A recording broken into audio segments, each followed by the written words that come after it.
A very good afternoon, everyone. I, Harsh, would like to take this moment to welcome you all for the opening panel for Media Meet 2024. It is an absolute honor to have you all here today. The topic for this panel that resonates deeply with everyone in this room and is a pressing question among many researchers today, the future of creative jobs in the era of AI, collaboration, or replacement.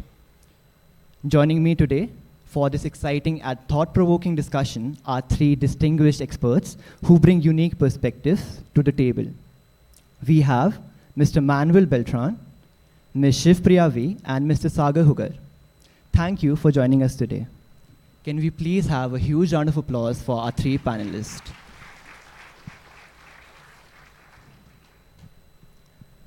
The topic that we are addressing today, the future of creative jobs in the era of AI, collaboration or replacement, this topic is more than just a question of technology.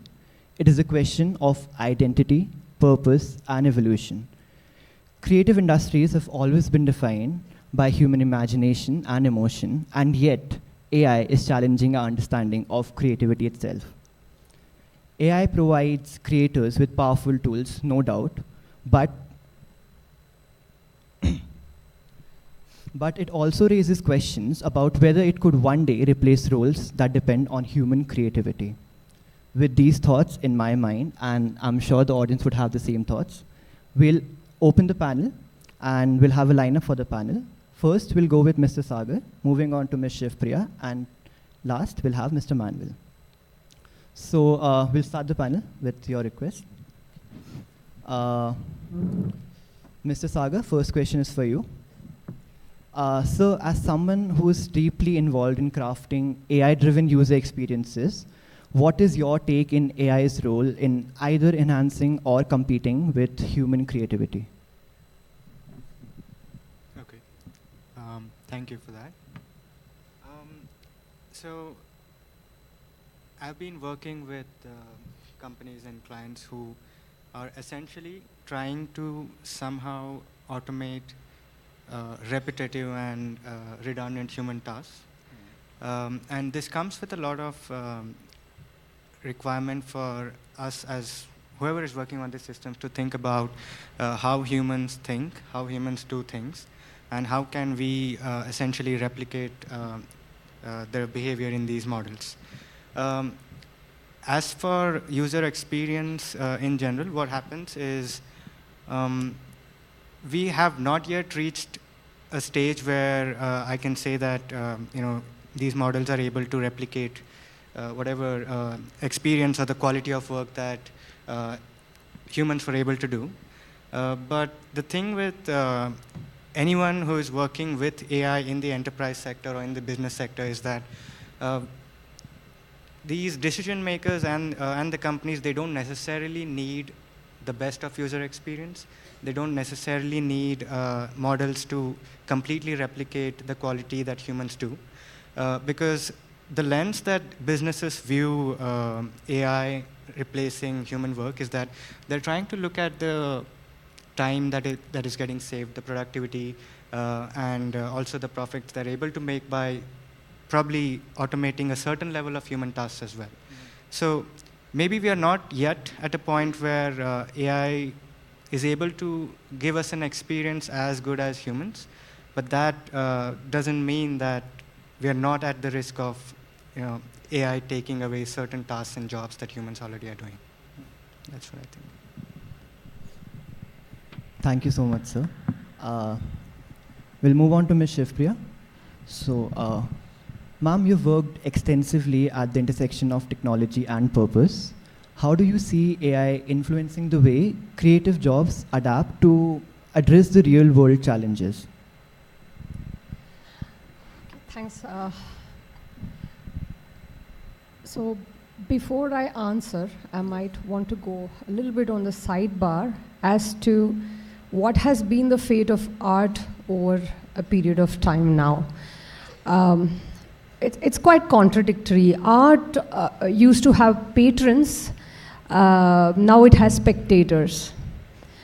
Creative art especially, it doesn't take much, it just takes the most free space, infinite free space that all of us have, a free country that we have called our mind. Nothing stops you from taking creative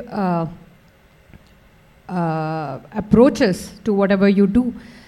The problem is that everything, when it gets wired into an industrialized, reward-based system, the art ceases to be an art in the first place. So that is one thing. The other point is that there is, on some sense, right, like we are looking at how far we have come in terms of technology, but there is one technology, that is the digital technology.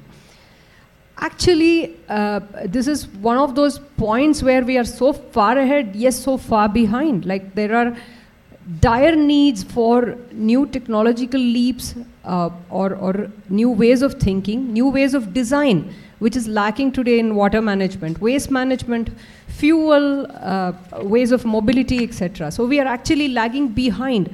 We are only advancing in one particular space, which is the digital space. I mean, for example, today you can get your land registered. Tomorrow maybe you're sitting at home and they look at your biosensor, your iris, and they are like registering a land in your name. But where is the land? The land is under water. The land is covered with filth because of a lot of changes in the weather, which we are not managing. So there are pertinent issues here where we have to redirect our attention towards creative design for certain purposes. Purpose-driven creative design should be the future. Thank you so much, ma'am. We'll go with Mr. Manuel. So from your research into the socio-political and economic impacts of technology, how do you envision the relationship between AI and creative labor evolving in the industry? I teach in an art and design school, so I guess for a lot of our students that actually came today, that might be a challenging question of what to do after graduation. But I was thinking also during Tanvir's talk, thinking about the commons. So not thinking specifically only about creative industries, but anything that produces knowledge. That we can think also that the creation of art is a form of knowledge production. When I was a kid, I didn't have a British encyclopedia. Okay, I didn't have an encyclopedia at home. So on the weekends when I will get homework, I couldn't do it because the library was closed. Then at some point I got a PC and someone gave me this pirate copy of Encyclopedia Encarta 1998. I'm just thinking about like to whom a certain technology is benefiting to. So in the case of the British Encyclopedia, it was very clearly to the publishers of the encyclopedia.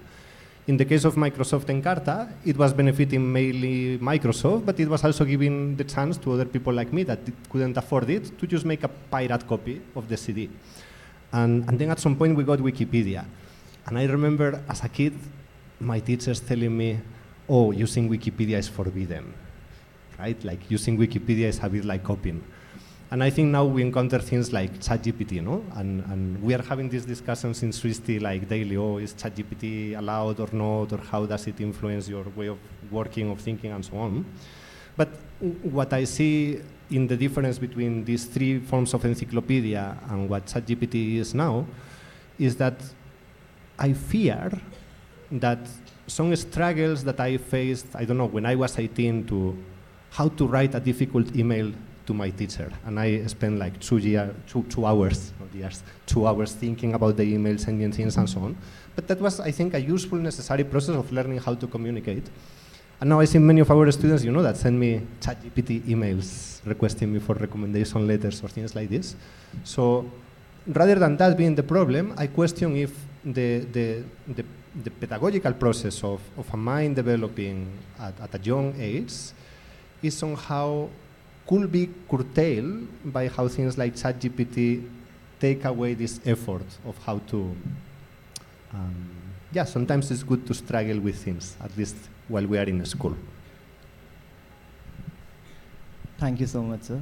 I think all of us here can agree, as media students, Wikipedia is something that is not to be used as a source of information, because that's the first thing I was told. Never use Wikipedia as your source of information for something official or formal. So thank you so much. Thank you for sharing your initial thoughts on the topic. We'll move forward, and now we'll have a pattern of questions where we'll have 3 questions for each of the panelists. We'll start with SHIVPRIYA ma'am, moving to Mr. Sagar and Mr. Manuel. The question would be addressed by each one of you.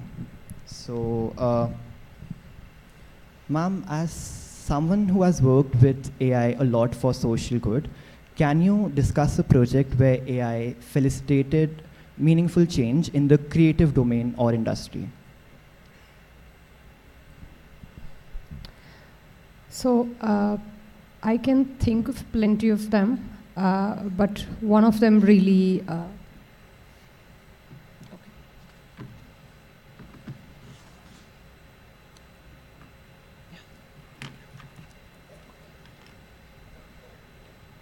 comes to my mind strongly. It is ironically with design. So ChatGPT, we heard about Wikipedia and ChatGPT and the evils of it. I look at it like a genie, right? Like you rub and you ask 3 questions, it gives you beautiful answers. But here's the problem. Everybody has the genie, you know, where you're Superman is Superman on planet Earth, but he's a man on Krypton. So when everybody is able to do it, you know, it equalizes the skill gap, and it is able to produce outputs which you cannot otherwise expect from that certain group of people.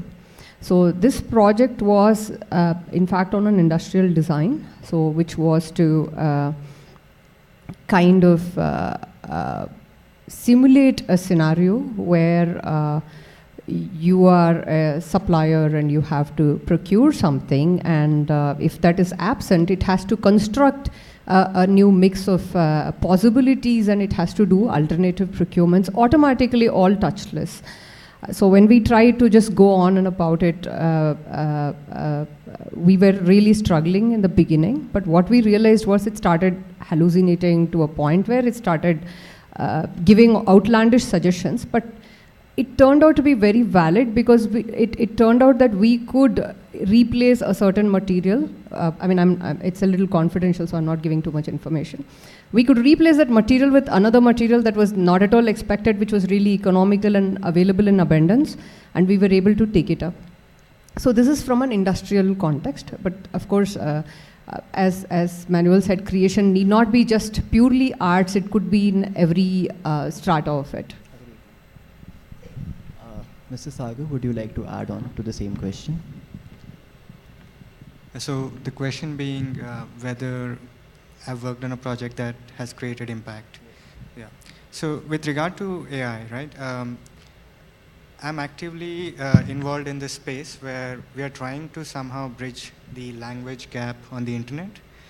So it so happens that I don't have the actual numbers, but a very less percentage, probably less than 5% of the internet is in non-English languages.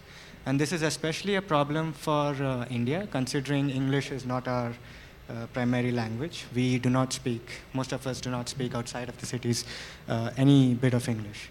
And so what this does is it curtails people from accessing a lot of important information that might be out there.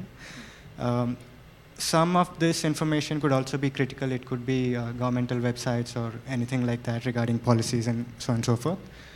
One of the projects that I've worked on, it's called an NMT. It's a neural machine translation layer. It's a technology that goes on top of websites. So any person or any company, any organization that wants to cater to a non-English audience, so what they'll have to do is generally take this NMT layer of technology and they place it on their website. So as a user, when I go onto this website, I get to choose my own language.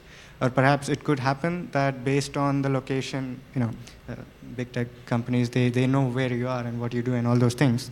So based on the location, it could happen that the website is already in the language that you understand and you can work with.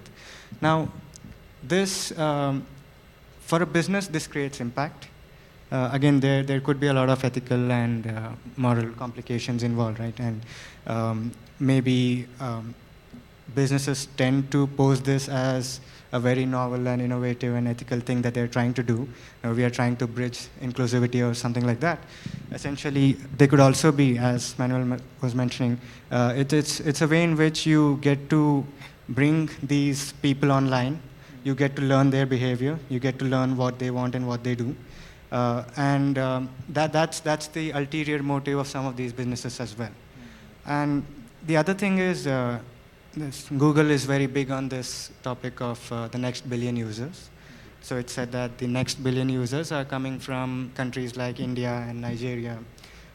So the characteristics of the next billion internet users is that they don't speak English.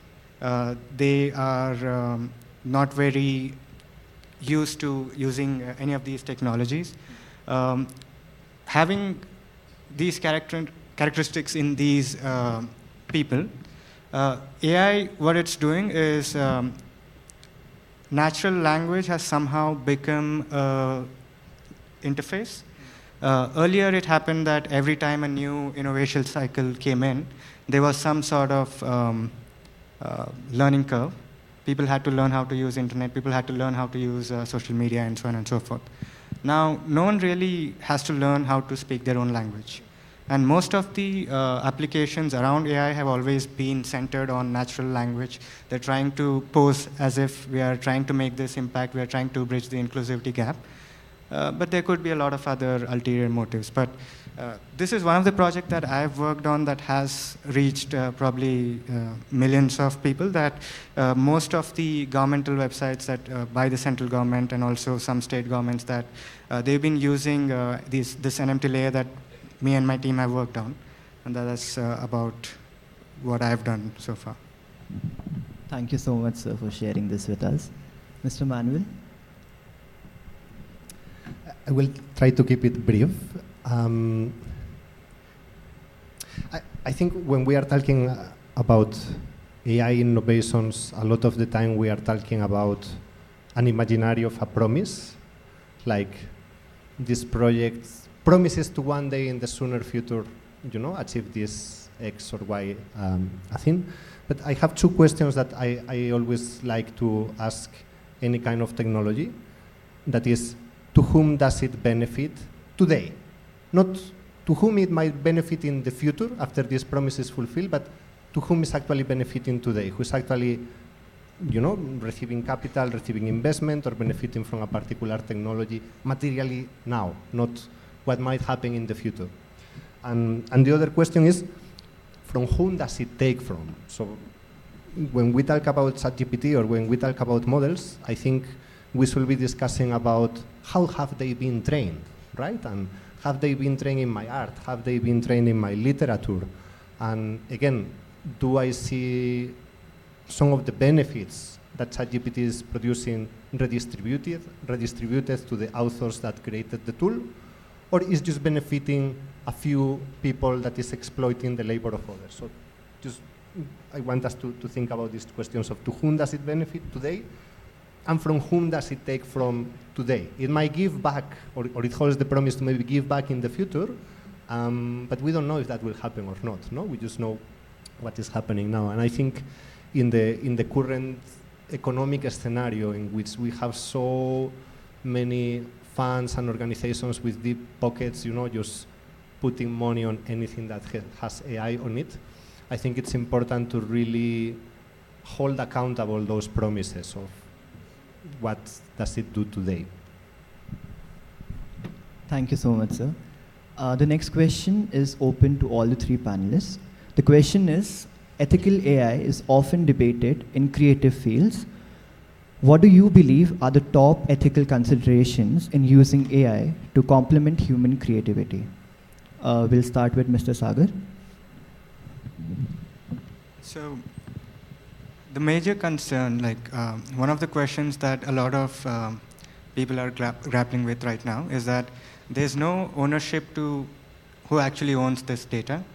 As in, an AI could create a piece of art. It could very well be a mixture of a lot of people who have actually worked on this, and there could also be some involvement from those who kind of worked on training this model. And the question being whether, the intellectual property rights is one of the biggest concern as such when it comes to AI and creativity. That's one.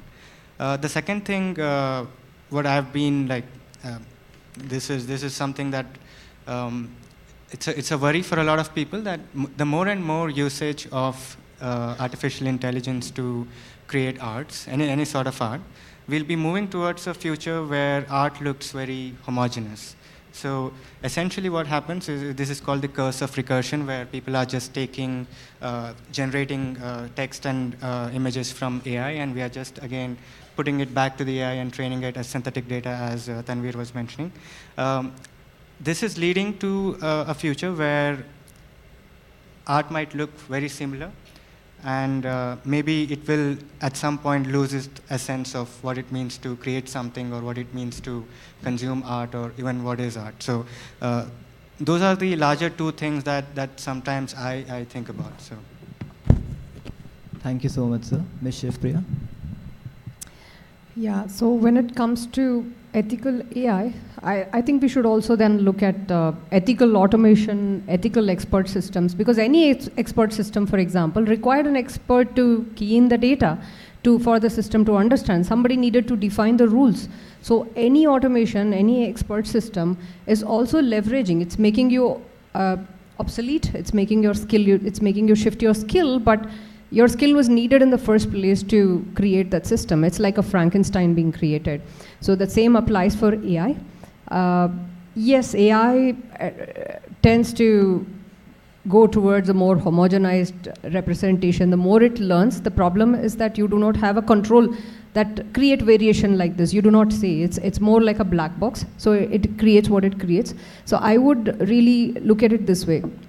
Wherever AI is useful, right? For example, there was a 19-year cold case that was solved by AI. It was a triple murder case in Kerala that rocked Kerala 19 years back. That was solved. There is also a consideration that should you solve current cases, or why should you even take up 19-year-old cases? But it did solve, and it's a good thing. The culprits are brought to book. So that is really a useful way in which you do it. Whether it imitated something, whether it took something, I think to some extent you can say the end justifies the means in those cases.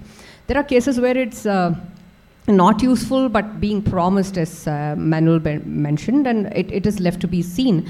And there are cases where you have to judiciously use it, where I feel that there is at least, I don't know exact numbers, but 2.5 million people die every year because of hazardous work conditions. Around 300 million people get injured in some or the other shape in the form of their work. In fact, even if you look at something like agriculture, what could go wrong? There are 300,000 people who die of pesticide poisoning while administering pesticides inside their fields. So there are a lot of places where there is very dangerous, hazardous situations where humans are forced to work.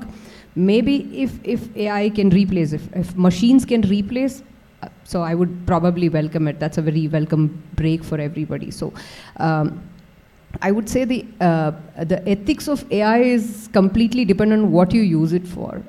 That's where I want to come to. Rather than saying that do not use it or don't use it in a certain way. If it is just entertainment, right? That's where we'll try to give it a pass. Like it's just for entertainment. How does it matter if it, whatever video I created or some image I created for fun? How does it matter whether there's a copyright concern? So it's a sticky subject. Still, it is. I think the legislations on it, or still acknowledging the contributions and the data work that was being done is still left to be seen. But having said that, it's up to us to introspect, right? Like if there is a product for free, then you're the product. Okay. So that's where you need to minimize or optimize what you use it for. Is it useful? Is it entertainment? Is it not useful? Is it judicious use? Thank you so much, ma'am. Mr. Manuel. I'm just going to pick up in that sentence of if it's free, you are the product. I think the argument that I try to think of with my projects is that you are actually not the product, but you are the worker. And the product is something else. No? So you might be using Facebook. The product might be some AI that Facebook creates, and you are the worker providing data for it. But it's open for discussion. I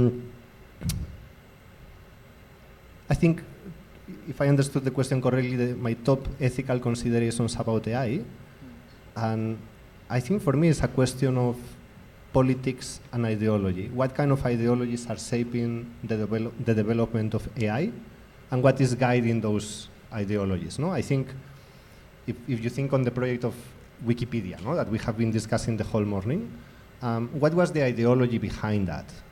Was an ideology that was trying to maximize the profit, or was an ideology that was trying to promote free access of knowledge, you know, for everybody everywhere in the world? That leads me to the question of, I think we are not asking ourselves what kind of AI we want. I think in the moment that all of this money that is being funneled now to AI finds a possibility of profit, then the money goes there, that AI, that technology gets developed. But that is not happening almost at all when it comes to a space of technological development that does not prioritize profits and benefits, you know, but prioritizes the common good. So for me, my top ethical problematic or consideration might be that we get stuck into small questions of, is it ethical that my model is being trained in these books or in these articles, without thinking on the larger questions of, why do we need this AI at all? And if we need it, how do we want to organize it? How do we want to run it? How do we want to train it? And I feel that society-wise is really taking away from us that kind of question and that kind of discussion. Right now is just on the hands of money, no? Whatever model or proposal for a startup that could potentially make a profit, that's where the money it's gonna go. Thank you so much, sir. So I have a follow-up question. It's again open to all three panelists. Where do you draw the line between collaboration and unethical means of using AI in creative works? It's again open to all three panelists. Ma'am, do you have opening remarks? So drawing the line between collaboration and unethical use, I mean, can you just elaborate a bit on what would you say is an unethical use of AI in creative art? I'm sure all of us here have used GPT. I'm sure all of us have used all the great conveniences that we have over the internet. So what would you define as unethical? So for me, unethical is using someone's work and not giving them the credit for it. When we work in assignments, the research papers we have, we always mention you give citations. Format. We give citations. Correct. But if we use a work that is generated by AI, the only thing you need to do right now is cite generated by AI, and it becomes ethical. So where is the line that you draw between if it's collaboration or it becomes unethical? That's the question, ma'am. Yeah. So, I mean, you can look at it two ways. You can look at it that if, as I said, humans make mistakes, we should start celebrating our mistakes. Because the minute you start looking for perfection, that's when you resort towards an AI tool to help you. That is one way. The other way is, for example, let's say I'm a designer. I'm an interior designer or something, but I cannot draw a straight line. I don't have the ability. Not everybody is equipped with certain abilities to draw, but I can imagine. I can use, let's say, a tool like a CAD or some software with which I can express myself. That should be welcome. Where the line blurs is, I would put it this way, right? It's using AI in this case is not any different from you going to a Google search and finding 15 articles and doing that. Except there you're able to precisely cite, and here you're finding it a little difficult to find. The AI itself is finding it a little bit difficult to trace back as to where it generated from, and that's the challenge. So it's unable to, that's why you're giving a blanket AI, meaning that yes, I took from someone, who took from someone, right? It's not a direct reference, it's an indirect reference that you're already acknowledging. I would say if you have your idea first, like don't go immediately, the minute you get a problem, you just jump into the GPT. First find what your message is, what your drive is, what your purpose is, how you want to do it, and use AI to accelerate the process of finding it, just like you would in the olden days go to a library and do it, have a special access to do it, have a special app to do it, or just search to do it, right? So It's just that if you're going right away there, in my books, that is what I would call an unethical use, because you're not applying yourself there. And it is challenging. I agree that you just cannot pinpoint as to what contributed to that statement.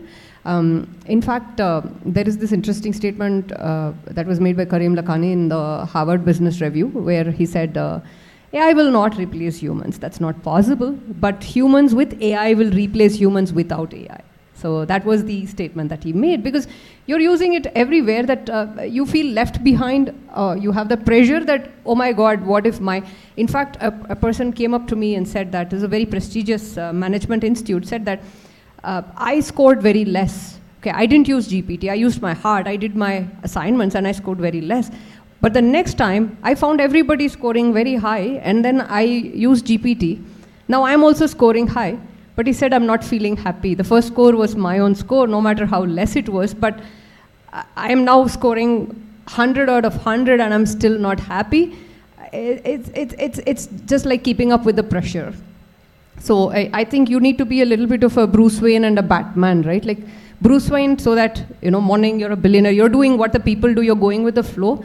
And sometimes you have to also become a Batman and do whatever you want to do. Mr. Manuel, you have anything to add on the topic? So if I understood the question correctly, where is the line between collaboration with AI and unethical use? Yeah, I don't know where that line is. I think none of us know now. I think this is very much of a evolving situation, no? And I think being a faculty in an educational institution, and some of my colleagues here, I think, can relate to that. We find sometimes those conversations a bit silly, like, should we ban ChatGPT in the exams or not? Or it reminds me to being a kid and my teachers telling me Wikipedia is forbidden. I think the world is changing. The way we relate to knowledge is drastically changing, and things like ChatGPT, DALL-E, image generation, video generation, you name it, are going to drastically change how, which things do we consider ethical or unethical. I was having a conversation the other day with someone at work, also thinking in the moment in which photocopy machines came into the art academy, and that some people was like, no, that's like unethical, no, because it's copying and so on. And also something to think about when it comes to, I think we have a lot of conversations about art, creativity, and AI, and whether AI will replace creativity and AI or not. But I just want to set the record straight that I think, and this is a personal opinion, the essence of any kind of form of artistic creation is based on previous experience. You could see my project of biological labor, and maybe some of you thought, oh, it reminds me to The Matrix, to the movie. And yes, I draw inspiration from The Matrix. The people who created The Matrix draw inspiration from simulacra and simulation, and so on. So how are these AI technologies thinking about creativity differently than us? Is that what really matters, whether it's an original kind of romanticized version of a completely new idea that an artist comes from, or all art actually builds on existing experience, concepts, literature, forms, and so on? So I don't know, where to draw that line, but I think we should be thinking about what kind of questions to ask ourselves while we draw that line. And I think you were pointing out a very good one now of, I got this higher score, but I did not feel good with it. And I think that will be a right question to be asking ourselves. Thank you so much, sir. Mr. Sagar? Yeah. So on the topic of where do I draw the line on collaboration, right? I think Manuel mentioned this earlier as well, that overusage of any AI systems or over-reliance on, let's say, ChatGPT for that matter. Now, there have been numerous studies that talk about the decline in, let's say, cognitive abilities, that people tend to, so what's essentially happening is the model in itself, it's kind of a stochastic parrot. It's rearranging the words for you. It doesn't really understand the world around it in a semantic manner. It doesn't understand anything, but it does understand the world around it in a syntactic manner. It just matches patterns and gives you a sense of what could be the right next word could be. So what's happening when I'm using this particular model a lot, or collaborating with a lot, is that the methodology in which how I should be thinking about things is masked. I just know what the answer is, but I don't know how to think about it. Now this is a very, this obviously is leading to, this is huge convenience on one front, that I'm getting my answers right away. But I don't really, it's not helping me in any manner in terms of my cognitive abilities. So this is also like a problem with many hands. So a lot of people must sort of contribute to building AI systems in such a manner that it not just gives me the answer, but also aids me in thinking better. Now, one very small, what do you call, development was that when ChatGPT came in really early, when it went mainstream sort of in 2022, I don't know. What happened was they weren't really showing us the sources or anything like that. Now that again was an issue because we don't really know where, what stance is this answer taking or where this information is coming from. And then there was a lot of conversation about why citations are important, even for ChatGPT to show. And that happened. Now I can probably ask ChatGPT for the citation and it will help me. Likewise, I think there should be systems that tell me how to think about certain things rather than just giving me the answer. So over-reliance and collaborating a lot with such systems might kind of hurt us as well, is what I think. Thank you so much, sir. My next question is for Ms. SHIVPRIYA. Ma'am, how can innovators foster inclusivity in an AI-driven creative solutions to ensure no voices or perspectives are excluded? Basically, the question is, how can AI be more inclusive?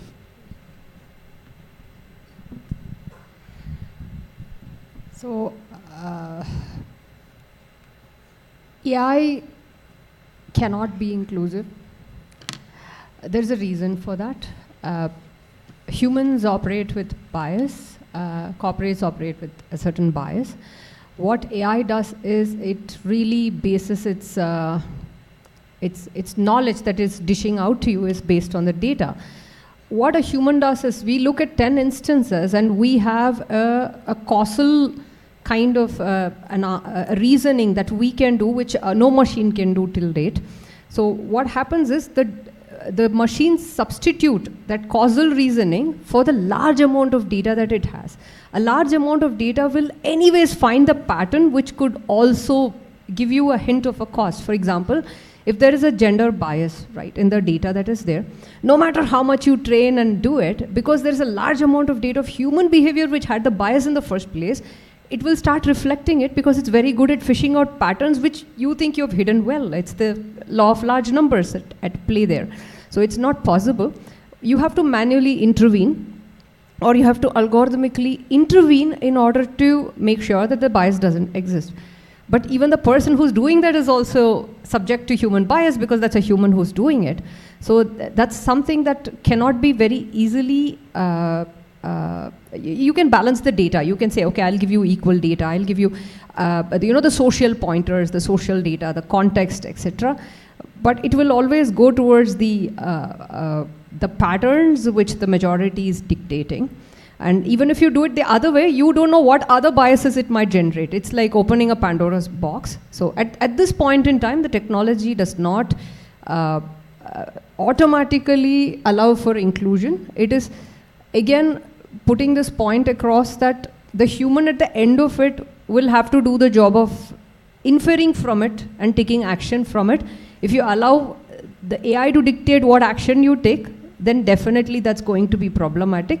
So it also shows the over-reliance point which Sagar was mentioning, that by the end of it, let it churn whatever it wants to. It is up to you to take it or leave it or interpret it or understand the causes, etc. So, and that is where it is. And for art itself to be inclusive, I do believe that not all art is today backed by the kind of monetary gains that the society is having. I mean, for example, if you can think of it as a pyramid, the bottom is probably the folk arts and the street plays and street theater, etc. That is done by very disempowered communities. And then you have like books, paintings, and then you have on top of that you have the fashion, media, etc. And now on top of that is sitting the social media, which is much higher in the hierarchy. You know, if you look at it as a class, it is the highest class that is available at this point in time. So, I mean, no circus performer is coming and telling you AI is disrupting him, right? So it's still going on. It's just that they've never been, included in the economics of any society until this date. So we also need to be more realistic. This virtual existence, and we are talking, the entire context of this conversation is going around the virtual existence.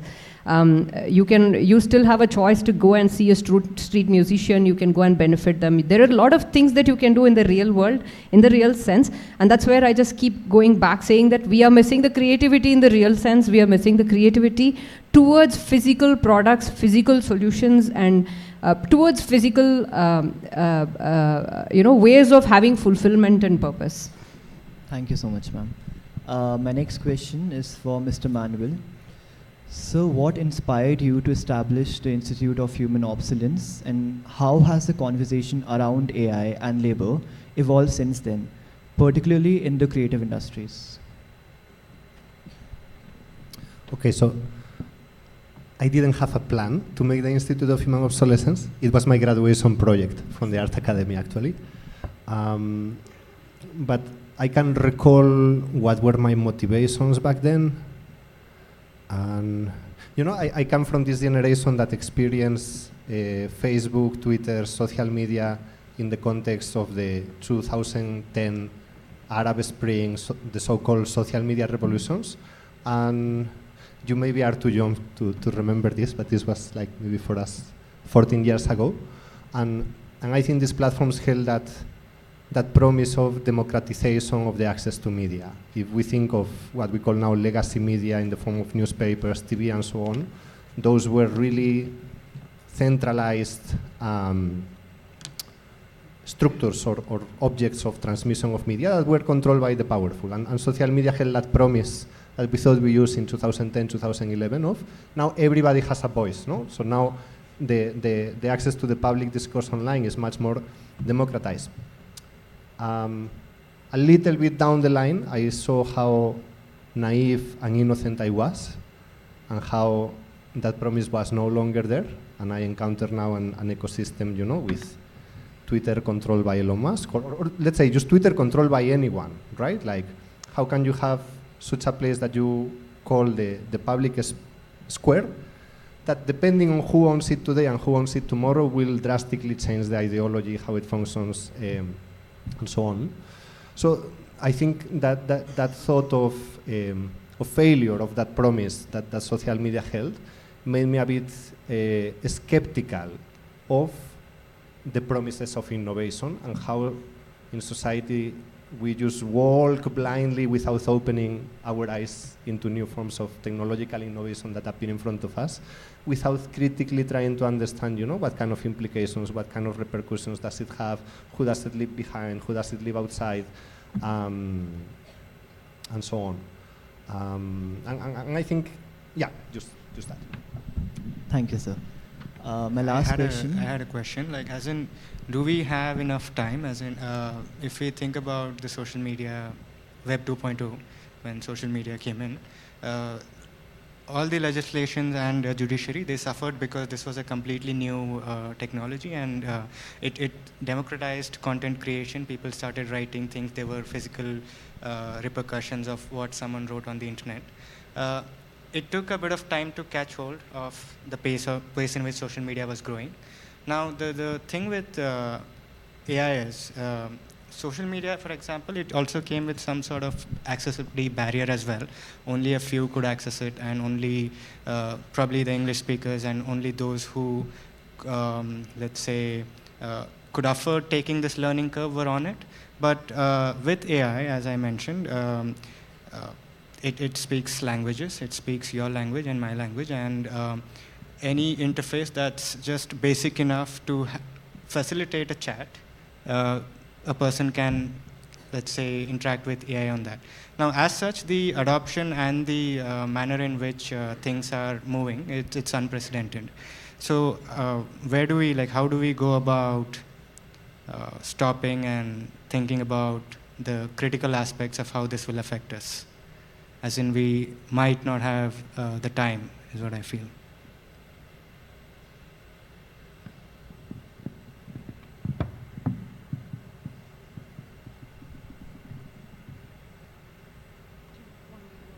Yeah, it was a general question. Okay, the problem is that legislature is catching up, as you said. It should have run ahead, but it's catching up, and it's like today's oligarchs are deciding where it is going, and definitely they will have an influence on the legislatures and judiciary as well. Again, I always bring it back to personal accountability there. You know, it's you. If something is in your control, you can do that. You cannot really control what the government is going to do. So that would be my thing. So that's where it's useful to have these conversations, and we should have more conversations on this front so that people are aware of what they're signing into. I'm sure, as Manuel said, innocently people going in, you know, democratizing, and then, you know, there's an intent in the back, or that it shapes up, you know, over a period of time. It goes into unintended places. So that's why these conversations become important, and that's why personal accountability and personal responsibilities become important. Thank you so much, ma'am. My last question for the panel would be to Mr. Sagar. So, what advice would you give to a creative professional or to our audience who seek to adapt to the AI tools while they are trying to retain their unique artistic identity? So I personally think that regardless of how the job profiles in itself change, editorial skills and critical thinking, etc., will always remain crucial even in the age of artificial intelligence. Now, what's happening from an industry perspective is that this is mere very guesstimate that probably 10 to 15 years from today, a lot of the jobs that we are already doing, it doesn't necessarily have to do with creativity, but any jobs, they're kind of morphing into three categories. One set of category, the first set where people will be involved in training these models, and training requires industry and domain knowledge as well. The second set are the people who are operating these models, and the third set are people who are evaluating these models. Now, regardless of which category I fit into, editorial thinking and critical thinking skills and creativity will remain crucial. Now, whether or not a lot of the jobs that we are doing right now will get automated or not is for us to wait and watch. But in any case, I wouldn't be very pessimistic about the fact that AI is taking away certain jobs. And I guess there will always be some scope for me to think about how to repurpose my creativity. It could be for my own personal gains, or it could be for other matters as well. That's what I think about it. Thank you so much, sir. Can we please have a big round of applause for all our three panelists?